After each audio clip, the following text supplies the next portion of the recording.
Hi, everybody, and welcome to Principles of Management. I'm Dr. McElroy. I'll be your professor for this course. I wanted to start off the course with giving you a quick tip on success, how to be the most successful in this course. So let's take a quick look at your learning objectives that you'll have each week. You'll find your learning objectives in the modules view prominently listed by the week, as you see on the slide, weekly outcomes. Of course, when we open that up, we're going to get into the learning objectives for the week. Basically, what are learning objectives?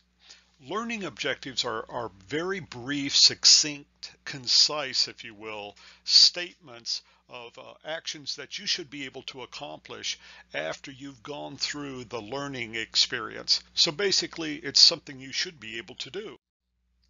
Let's take a look at why. Why do we have learning objectives? Well, there's really a couple of reasons. The first reason is the instructional designer will use learning objectives to then construct all of the reading, all of the assignments, all of the quizzes, everything that you'll do in the course to be able to meet, to develop you for those learning objectives. So they're first used by the instructional designer to develop the entire course. How can you use them? We'll get into that. Let's take a look at how you might use them.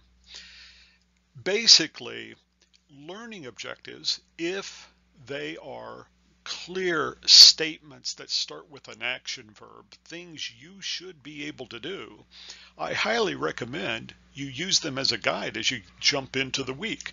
If you print off your learning objectives, and I've told 1,000 students this, I would cut them out and make them into a bookmark and keep it with whatever I'm reading. Your learning objectives should guide your study through the week.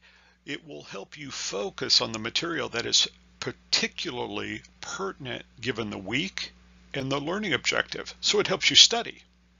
Now, at the end of the week, of course, a learning objective is an action statement, something you should be able to do.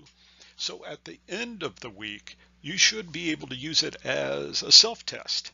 Take a look at the end of the week at your learning objectives.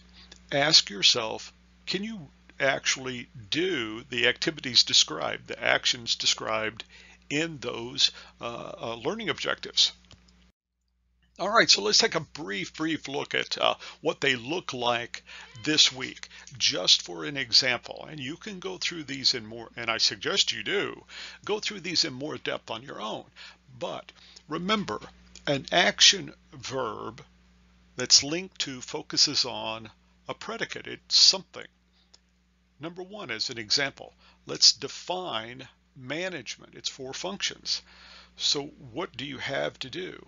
At the end of the week, you would expect that you can clearly, easily define the 4 fundamental basic functions of management and some of the skills that are associated with those. All right, everybody, I hope this helps. And again, I'm Dr. McElroy. I'm proud to be your professor, and I'll see you online.